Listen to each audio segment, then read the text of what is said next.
Hmm.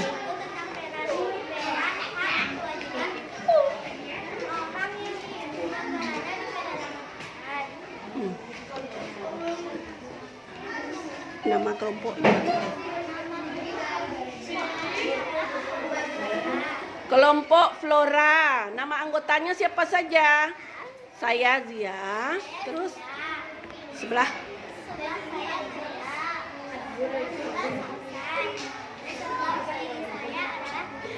Nah. Yang pertama saya akan menjelaskan tentang nelayan. Nelayan adalah seorang penangkap ikan. Haknya mendapatkan. Ah ya, buat ambil ini. Ah, yuk. Cuci baju dari kelompok Flora. Jika ada teman yang kurang paham dan belum mengerti, silahkan bertanya. Ayo, acungkan tangan siapa yang mau bertanya. Ya, Sadam. Ada yang mau tanya? Ayo. Tidak ada yang bertanya, berarti udah paham semua itu? Hah? Nah. Ayo, tunjuk tangan. Siapa yang... Ada yang bertanya? Buka halaman berapa tadi? Halaman 109.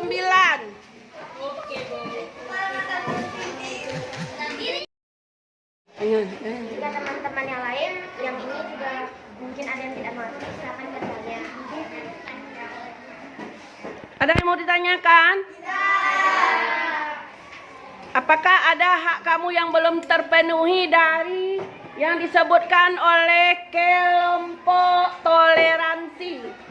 Ada 8 katanya hak-hak anak sesuai dengan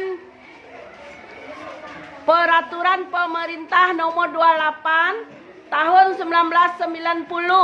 Ada 8 hak. Apakah ada di antaramu yang belum terpenuhi haknya di antara 8 itu? Nggak boleh sungkan-sungkan. Coba bilang kalau ada. Boleh lanjut.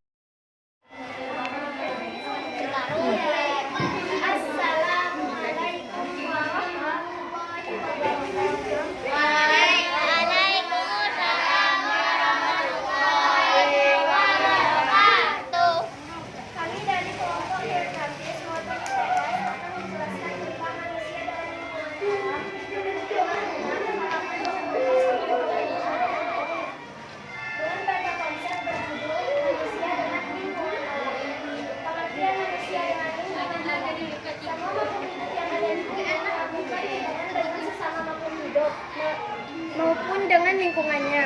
Lingkungan alam terdiri atas benda mati dan makhluk hidup. Contoh interaksi manusia dengan lingkungan alam. Petani menyesuaikan waktu untuk menanam padi di sawah.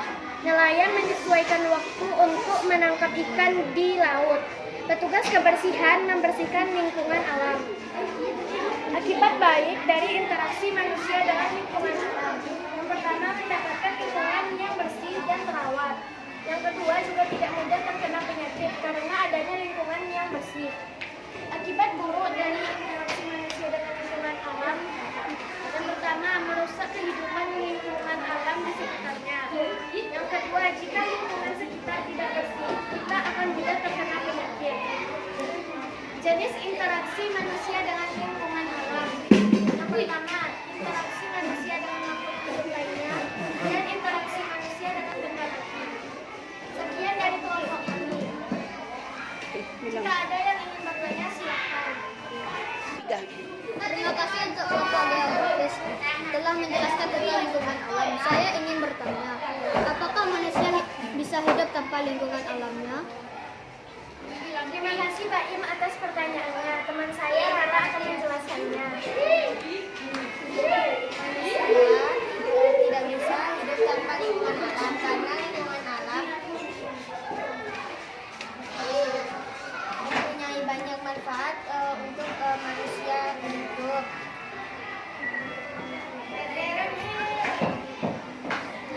Apa lingkungan alam manusia? Lingkungan alam manusia yang tidak dapat hidup. Bagaimana? Bagaimana pendapat Bapak? Makasih. Kita kasih aplaus untuk kelompok geografi.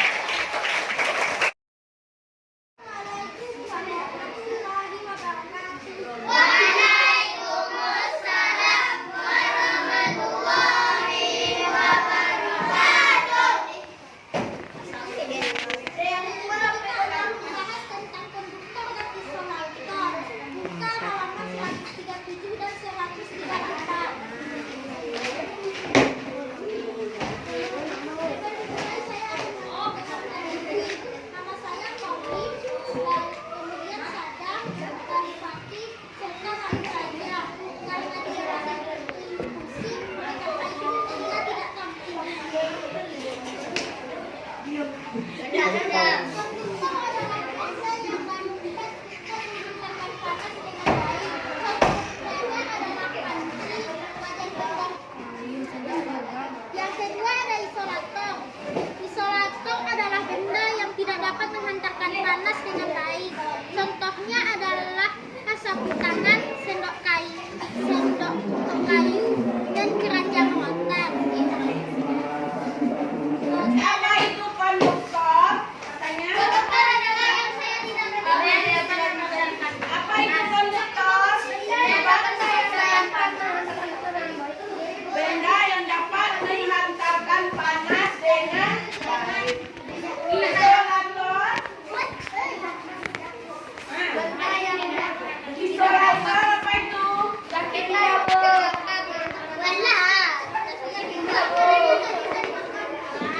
Benda yang tidak menghasilkan panas dengan baik. Gak ada yang mau ditanyakan? Nah,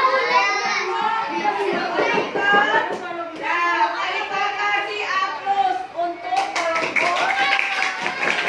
Assalamualaikum warahmatullahi wabarakatuh.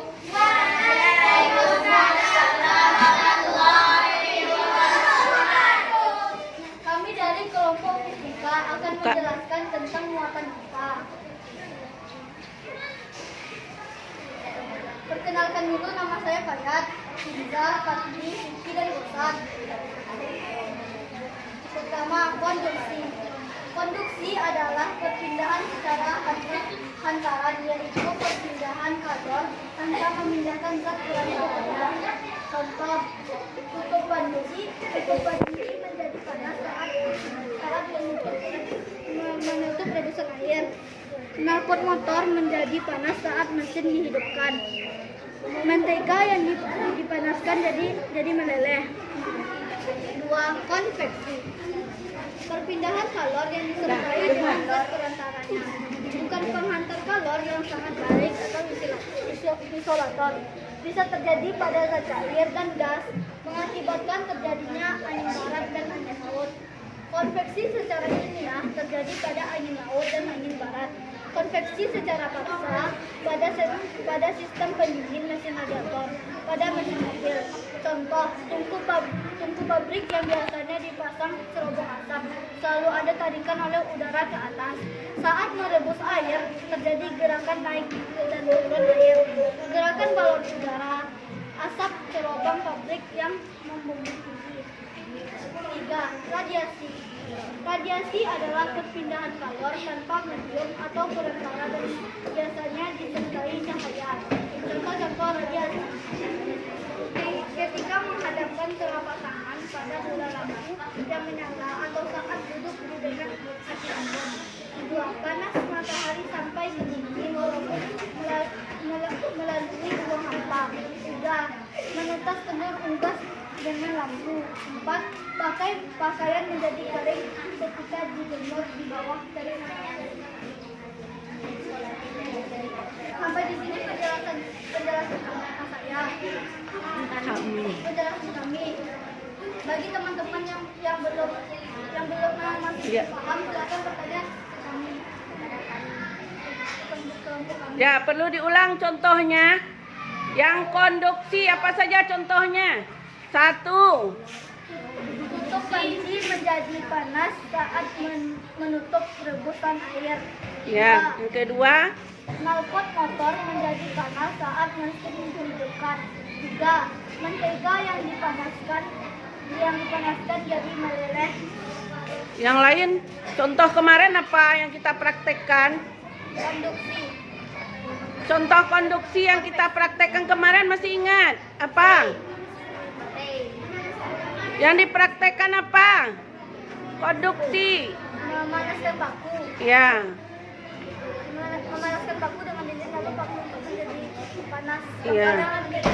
ya. 2. Konveksi. Apa contoh konveksi? Dengarkan. Ulang keras-keras. Boleh dengar kawannya. 2. Konveksi. Contoh konveksi. Tungku pabrik yang biasanya dipasang cerobong asap selalu ada tarikan oleh udara ke atas. 2. Saat merebus air terjadi gerakan naik dan turun air. Ya, merebus air ada gerakan naik dan turun. Makanya dikasih kacang padi kemarin kan, ada gerakan naik dan turun. 3.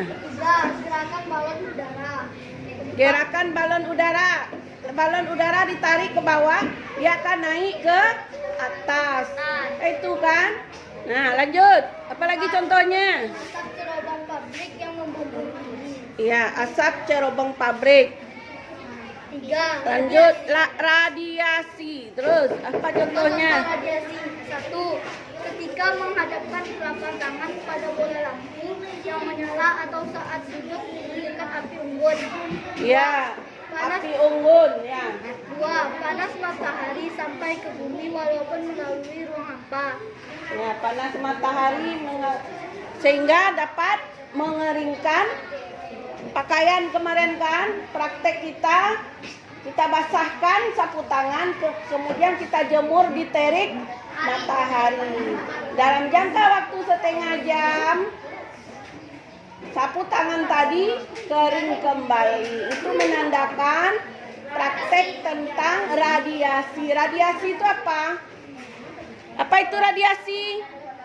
Perpindahan panas secara langsung, tanpa perantara, langsung. Ya. 3. Menetes telur unggas dengan lampu. 4. Pakaian menjadi kering ketika dijemur di bawah terik matahari. Ada yang mau ditanyakan lagi? Lanjut. Sekian penjelasan dari kami. Salah dan Kalau ada janggal. teman-teman yang tidak paham, silakan bertanya kepada kami. Assalamualaikum warahmatullahi wabarakatuh. Waalaikumsalam warahmatullahi wabarakatuh. Kita kasih apa?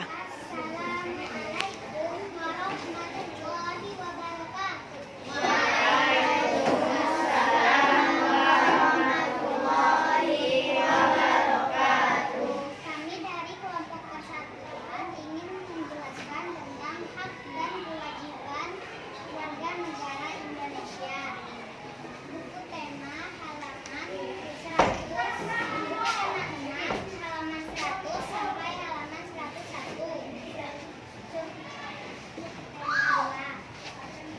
Coba teman-teman buka supaya lebih jelas. Lanjut.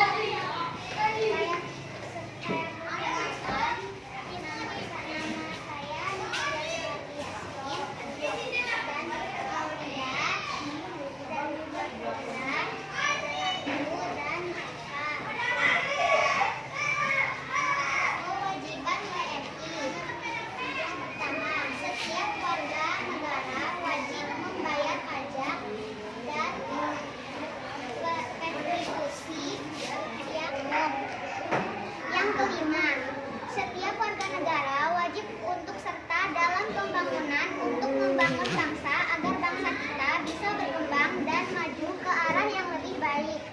Yang keenam, setiap warga negara wajib untuk mengikuti pendidikan dasar yang sepenuhnya dibiayai oleh negara. Hak WNI. Yang pertama, Coba yang lain yang bacakan lagi.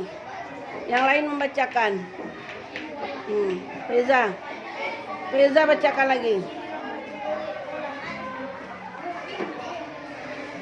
Baik, dilanjutkan oleh Alia. Coba dengar. Tentang hak warga negara Indonesia. Hak warga Indonesia. Setiap warga negara memiliki kedudukan yang sama di mata hukum dan di dalam pemerintah. Pasal 27 ayat 1. 2. Setiap warga negara berhak atas pekerjaan dan penghidupan yang layak. Pasal 27 ayat 2. 3. Setiap warga negara berhak dalam usaha pembelaan negara. Pasal 30 ayat 1. 4. Setiap warga negara berhak dalam usaha bersikat dan berkumpul dan mengeluarkan pendapatnya. Pasal 28. 5. Setiap warga negara bebas untuk memilih, memeluk dan menjalankan agama dan kepercayaan masing-masing yang dipercayai. Pasal 29 ayat 12. Setiap warga negara berhak memperoleh pendidikan dan pengajaran. Pasal 31 ayat 1. 7. Setiap warga negara berhak mempertahankan wilayah Negara Kesatuan Republik Indonesia atau NKRI dari serangan musuh. Pasal 30 ayat 1. Nah, Sampai demikian. Demikian penjelasan hak warga negara Indonesia. Dari kelompok kami. Sampai di sini, adakah teman-teman yang ingin bertanya?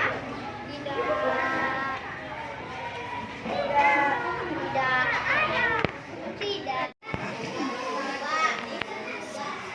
Assalamualaikum warahmatullahi wabarakatuh.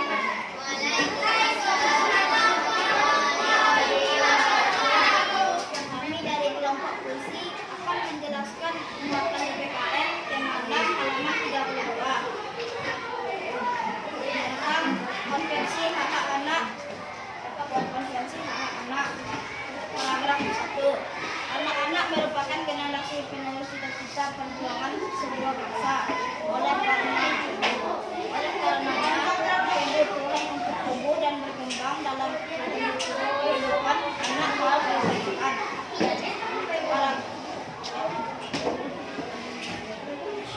Paragraf kedua. Akibat perang dan yang terjadi di beberapa negara menyebabkan banyak anak yang menjadi korban.